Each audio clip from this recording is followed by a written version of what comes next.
नमस्कार, सोशल संवाद में स्वागत है। मैं शशि भूषण। आज हम लोग यहाँ पर ये जिला पुलिस मुख्यालय और आपका ये डिप्टी कमिश्नर का ऑफिस है और यहाँ हम एक परिवार के साथ बैठे हैं जो पुलिस मुख्यालय में, जिला पुलिस मुख्यालय में यहाँ पर एसएसपी से मिलने के लिए आए थे। इनका क्या मामला है हम आपको बताएंगे। ये पूरा परिवार है ये, और इनका जो है बेटे की, जैसे आपने वो ऊपर का टाइटल पढ़ लिया, इनकी बेटे की जो है मौत हो चुकी है। मौत कैसे हुई है उसके बारे में बताएंगे। 23 फरवरी को इनका बेटा, एक बड़ा बेटा था, वो गायब होता है घर से और इन्होंने लापता होने का थाने में पुलिस केस दर्ज कराते हैं सिद्धगोड़ा में। और इसके बाद 5 दिन बाद इन्हें बेटे की जो है एमजीएम में इन्हें डेड बॉडी मिलती है और जो है इसके बाद उसका पोस्टमार्टम होता है। पुलिस का कहना है कि एक नेचुरल मौत है, लेकिन इन माँ बाप को मानना है कि इनके बेटे की हत्या हुई और उन्होंने वो हत्या की केस दर्ज कराई है। हालांकि पुलिस उसे हत्या नहीं मान रही है, इसलिए हत्या के केस दर्ज नहीं किया। ये परिवार, ये बाप हैं, वो उनका चेतन कुमार अग्रवाल नाम था। ये बारीडी बस्ती के रहने वाला परिवार है। ये उनके पिता है, उनकी माँ है और भाई है। ये पिछले 1 महीने से जो है पुलिस मुख्यालय से लेकर आपके हर किसी के पास ये लोग जा रहे हैं कि इनके भाई की जो है मौत की जांच हो और जो दोषी हैं उन पर कार्रवाई हो। लेकिन क्या कुछ मामला है, आखिरकार क्यों नहीं जांच हो रहा है, इनसे हम जानेंगे और आप तक पहुंचाएंगे। और आप भी ज़रूर इनकी बातों को सुनकर ज़रूर जो है शेयर करिएगा, ताकि ये बात उन लोगों तक पहुंचे। ये परिवार पिछले 1 महीने से इस सड़क पर भटक रहा है। आप पिता हुए, क्या नाम हुआ? और बजरंगलाल अग्रवाल। थोड़ा घटना के बारे में बताइए, क्या हुआ था और कैसे? दिनकर पथ, बाड़ी बस्ती। आप ये इसको छोड़ दीजिए, हाँ बोलते रहिए। चेतन कुमार अग्रवाल 3 नंबर लड़का है हमारा। 23/2 को लापता घर से हुआ है और 28 तारीख हम लोग को एमजीएम में मिला बॉडी। हम लोग बोले अनहोनी घटना हुआ है, मर्डर केस हुआ है, तो साक्षी थाना फरवरी यूडी केस दर्ज करके पोस्टमार्टम रिपोर्ट करा दिया है और उसमें हार्ट अटैक बताया है। तो आप लोग क्यों शक है कि उनकी हत्या, क्या किसी से दुश्मनी चल रही थी? तो जो लड़का बैठा के ले गया है, हम लोग फुटेज कैमरा में उसका फोटो देखे हैं, उसका नाम है बबलू। उसको मतलब उसके साथ वो घर से गया? हाँ, घर से गया है। हम लोग फुटेज कैमरे से मालूम पड़ा। घर से नहीं वो आपका बैरिडी। अच्छा ठीक है, आप इनके भाई हुए, आप थोड़ा बताइए विस्तार। जी, जो बबलू नाम का लड़का है वो बैरिडी गोल चक्कर से लेके आपका सूर्य मंदिर जैप 6 कैमरा, चित्तगोड़ा थाना sign board camera, Deepa sweets out camera, Agrico 1 camera, सब में बबलू दिखाई दे रहा मेरा भाई के साथ। और दूसरे दिन मेरा भाई पुलिस को अधमरा स्थिति में रामलीला मैदान से मिलता है और इसकी सूचना ना तो हमें साक्षी थाना प्रभारी ना तो चित्तगोड़ा थाना प्रभारी द्वारा दी जाती है। हम लोग अपने स्तर से जब खोजबीन करते हैं तो 28 तारीख को हम लोग को एमजीएम सिद्धगोड़ा में हमारा भाई का शव मिलता है। फिर इसकी जानकारी प्राप्त करने के लिए हम लोग साक्षी थाना फ़ोन लगाते हैं तो पता चलता है साक्षी थाना PCR 18 का चंदर टुड्डू नामक अधिकारी ने हमारे भाई को वहाँ एडमिट कराया था और इलाज के दौरान 4 घंटे बाद उनकी मृत्यु हो गई। तो हम इसमें एमजीएम हॉस्पिटल की भी लापरवाही है, साक्षी थाना और सिद्धगोड़ा थाना की बहुत बड़ी लापरवाही है कि अगर हमारा भाई वहाँ है, हमारे भाई के पास में आधार कार्ड, पैन कार्ड सब रहता था, एक जेरोस हम लोग उनको दे के रखे थे, हमसे कोई संपर्क नहीं किया गया। अगर हम लोग 28 तारीख को नहीं पहुँचते, 28/2/21 को, तो 28/2 को आपको सूचना कैसे मिली? सूचना हमें मिली अखबार, प्रभात खबर अखबार में ट्रेन से कटकर किसी युवक की 100 की सूचना मिली। तो मन में बुरा ख्याल आ रहा था, 5 दिन हो गया, तो उसको देखने के बहाने गए तो वहाँ पूछे कि और कोई अज्ञात आया है, तो पता चला हाँ 3 नंबर बॉक्स और 6 नंबर बॉक्स में आया। 6 नंबर बॉक्स में भी मेरा भाई नहीं मिला, मर्चरी में। जैसे ही 3 नंबर बॉक्स खोले, भाई का शर्ट दिखा, बंद कर दिया। फिर धीरे धीरे खोले तो देखा मेरा भाई था। फिर हम लोग चक्कर खा के वहीं गिर गए। फिर हम लोग किसी तरह पता किए कि कैसे मेरा यहाँ भाई आया, कैसे क्या हुआ। फिर साक्षी थाना को इसकी सूचना दी। फिर हम लोगों ने आवेदन भी दिया है कि हमारे भाई के साथ अनहोनी घटना घटी है, कृपया कर इसकी कार्रवाई की जाए। फिर भी उसके बाद साक्षी थाना द्वारा ईडी केस दर्ज किया जाता है और कोई कार्रवाई नहीं किया जाता है। जब हम लोग साक्षी थाना पे बहुत दबाव बनाते हैं तब जाके हमें CCTV फुटेज दिखाया जाता है जिसमें हमारे भाई के साथ बबलू नाम का लड़का दिखता है।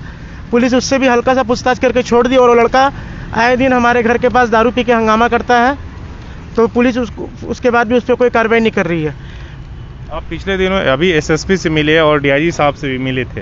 हाँ, डीआईजी सर ने बोला कि थाना प्रभारी की गलती है, इसकी जांच हम एएसपी कुमार गौरव को सौंप रहे हैं और जो भी जांच में सामने आएगा, जो भी दोषी होंगे उनके ऊपर कार्रवाई की जाएगी। हम लोगों ने 11 संदेह लोगों का नाम दिया है, जिसमें से एक बबलू भी है। और किसी से पूछताछ हुई है? अभी तक हमें तो नहीं लगता कि किसी से पूछताछ हुई है। और कल हमारे घर में घुसकर एक लड़का जो हमारे घर के बगल में रहता है, जिसका नाम हम लोगों ने दिया है, और उसके पूरे परिवार द्वारा हमारे घर में घुस के मारपीट करने की कोशिश की गई है, गाली गलौज करने की कोशिश की गई है। मेरी बहन के घर के गेट पे लात मारा गया है। उस लड़के का नाम हर्ष कुमार सिंह है। तो ये मामला है। और हाँ, ठीक है, हम यहाँ बात करते हैं, इनकी माँ है उस बेटे की, और ये उनके पिता हैं, और भाई हैं और बहन है। पूरा परिवार जो है ये इस सब जगह पर इस उम्मीद में जा रहा है। इनका ये मांग है कि इंसाफ हो और जांच हो, ये स्पष्ट हो कि भाई की मौत हार्ट अटैक से हुई थी या वो नेचुरल या हत्या है। इन लोगों का कहना है कि शरीर पर चोट थी।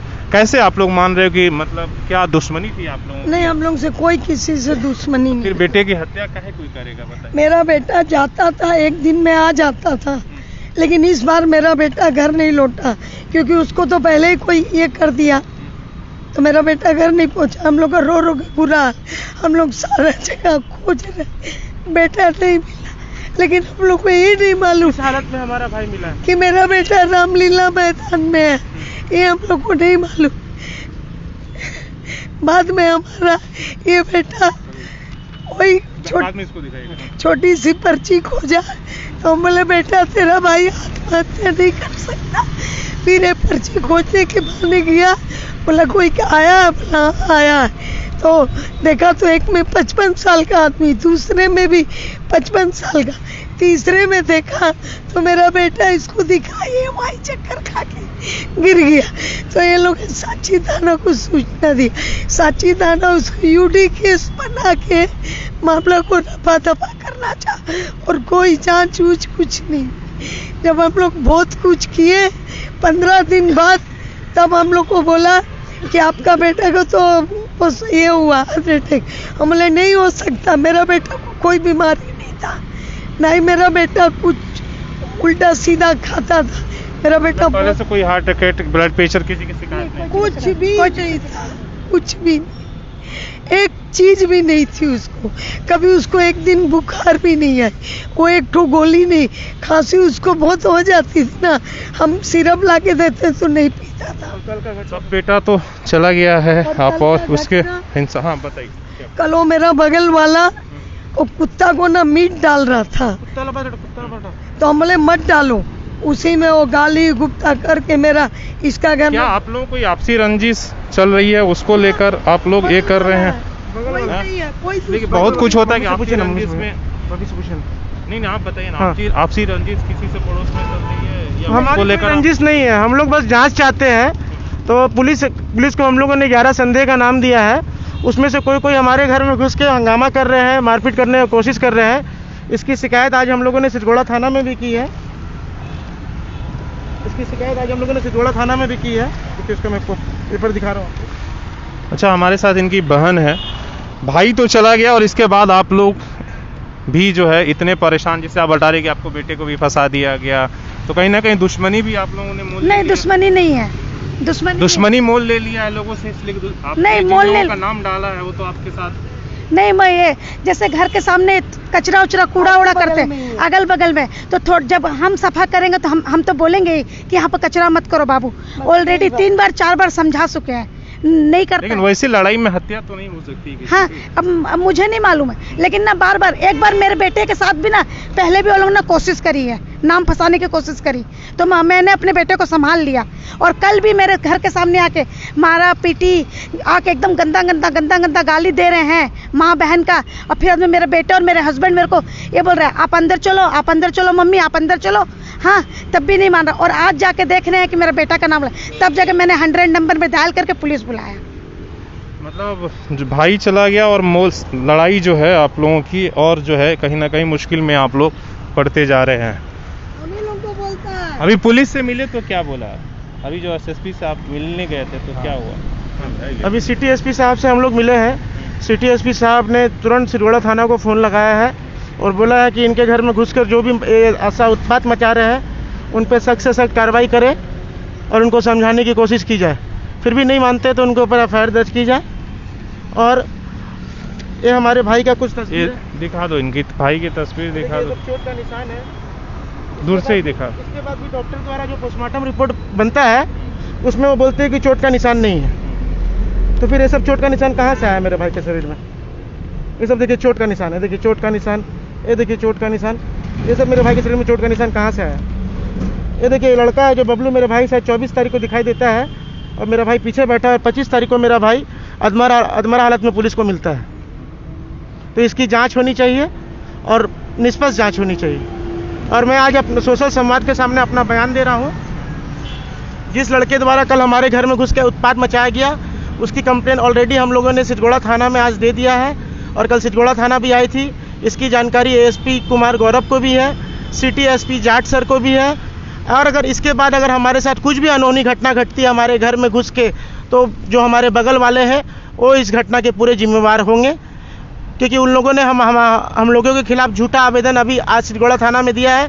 और सिरगोड़ा थाना द्वारा अगर कोई भी गलत कार्रवाई की जाती है तो उसका जिम्मेवार पुलिस प्रशासन और मेरे बगल घर वाले जो कमलेश कुमार जी हैं उनके घर वाले सबको इसके जिम्मेवार होंगे। हम लोग बस अपने भाई का इंसाफ के लिए लड़ रहे हैं और हमारी जनता से और पुलिस प्रशासन और प्रधानमंत्री कार्यालय से विनती है कि हमारे भाई को इंसाफ मिले और हमारा बस यही बयान है कि हमें बस इंसाफ मिले। आप पिता हैं, बेटे को खो दिए, बेटा की जो भी है हत्या या मौत हुई है, लेकिन इसके बाद पूरा परिवार जो 1 महीने से सड़कों पर दौड़ रहा है उससे तो आप पूरे तरीके से बर्बाद हो जाएंगे और परेशान है। बहुत परेशान है, तरह तरह का परेशानी, बहुत दुखी है। हम इतना दुखी है दुख आज तक कभी देखे नहीं जिंदगी में। हम लोगों का काम हाँ, हम लोग एक सप्लाई करते हैं, फेरी करते हैं, फेरी करके अपना पेट झड़ते हैं, उसके बाद भी जीने नहीं दे रहा हम लोग को। ऐसा क्यों हुआ? पहले से किसी जमीन जायदाद या नहीं, कोई नहीं है। बेटा किसी के साथ बिजनेस कर रहा है? नहीं, बिजनेस नहीं, वो लड़का का दोस्ती, बस लड़का दोस्त आता जाना दोस्ती है, वही उसी में ये हुआ है। अभी किसी तरह का दबाव? मेरे पास कोई दबाव नहीं है। दबाव किसी तरह का आ रहा है? नहीं, हमको दबाव कोई नहीं आ रहा। दबाव यही कि आपका जिन लोगों का हम लोगों ने नाम दिया है वो लोग हमें डरा रहे, धमका रहे हैं कि ये लोग हम लोग का झूठा नाम दिया है। अरे भैया, अगर आप लोग सही है तो पुलिस की जांच में आप लोग निष्पक्ष बेगुनाह पाए जाएंगे और आप लोग अगर गुनाहगार है तो आप लोग गुनाहगार पाए जाएंगे। पुलिस जांच कर रही है, पुलिस को जांच करने दीजिए। हमारे घर पे घुस के मारपीट करने का क्या दरकार है? हम लोगों की बहन बेटी को गाली बकने का क्या दरकार है? हम लोगों के बहन बच्चे को, छोटे छोटे बच्चे को गाली गलौज करना, हमारे गेट पे लात मारना, ये सब कहाँ की शिक्षा है? हम लोगों का काम 1.5 महीना से बंद है। 1.5 महीना से हम लोग का ना खाना पीने का खर्चा, सब कुछ खर्चा हम लोग अपने बैंक बैलेंस से उठा रहे हैं। आने वाले समय में पता नहीं हम लोग सर क्या होगा, हम लोग रोड पे आएंगे कि कहाँ आएंगे ये भगवान जानता है, मगर बस हम लोग अपना भाई का इंसाफ के लिए लड़ रहे हैं। तो ये घटना है और जैसे कि आपने देखा माता पिता भाई बहन सभी जो है इनकी भाई की जो मौत हुई है या हत्या जो भी माने, पोस्टमार्टम में हालांकि हार्ट अटैक बताया गया, लेकिन परिवार का मानना है कि कहीं ना कहीं हत्या हुई, इसलिए कि उसके शरीर पर गंभीर चोट है, जिसे वो फोटोग्राफ्स में दिखा रहे थे। मामला जो भी हो, लेकिन इतना ये हुआ कि इस मौत की जांच होना चाहिए। इसलिए कोई बाप अगर अपने बेटे को, जवान बेटे को, कमाने वाले बेटे को खो देता है और वो माँ, तो उसकी हालत क्या होती है आप समझ सकते हैं और इस परिवार को देख सकते हैं। तो उस जो भी लोग हैं, जिम्मेदार लोग हैं, इसलिए आप जो है इन्होंने प्रधानमंत्री कार्यालय से लेकर DIG से लेकर SSP से लेकर सबसे इन्होंने मुलाकात कर ली है। हमारा सिर्फ मान इतना ही है कि इंसाफ होना चाहिए। घटना किसी की भी साथ हो, वो किसी का भाई हो, किसी का भी बहन हो या किसी का भी बेटा, मामला पुलिस को निष्पक्षता से जांच होनी चाहिए और उसमें जो दोषी हैं उनके ऊपर कार्रवाई होनी चाहिए। हालांकि कोई परिवार इस तरह से आतंक के साए में जीने के लिए मजबूर ना हो, बेटे खोने के बावजूद भी। तो इनकी मनोस्थिति को आप समझ सकते हैं और ये परिवार जमशेदपुर शहर बारीडी बस्ती का रहने वाला है। और हम न्याय की जब बात करते हैं, यहाँ पर सब लोग रहते हैं, यहाँ सभी लोग हैं, यहाँ सांसद हैं, यहाँ विधायक है, यहाँ पुलिसकर्मी हैं, यहाँ एसएसपी हैं, यहाँ डीसी है, तरह तरह के लोग हैं। तो किसी के साथ भी घटना हो, हमें पूर्वाग्रह के साथ नहीं बल्कि उसे न्याय मानकर निष्पक्षतापूर्ण जांच करनी चाहिए। अपने सहयोगी सृजन के साथ मैं शशि भूषण, सोशल संवाद न्यूज़, झारखंड।